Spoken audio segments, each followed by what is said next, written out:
در زبان عربی 6 حرف وجود دارد که تنها یک دست دارند.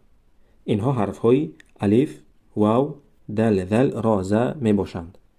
خیلی که در نامشان معلوم است این حرف ها تنها یک دست دارند. خب این حرف ها چخیل پیوست می شوند در داخل کلمه؟ حاضر می فهمیم. می گیریم این مثال را. ما حرف ها را پیوست کرده یک کلمه می سازیم. حرف یا آمده دست دراز می کند به طرف حرف قاف.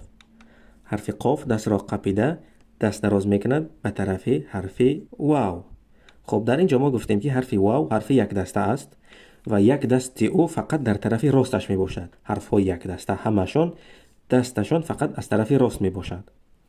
و حرف واو با حرف قاف پیوست می شود. برای آنکه حرف واو دست داشت حرف قاف هم دست دارد و آنها با هم دیگرشان پیوست می شوند. اکنون حرف واو دیگر دست ندارد که دراز کند به طرف حرف لام و برای همین گرچند که حرف لام حرف دو دسته می باشد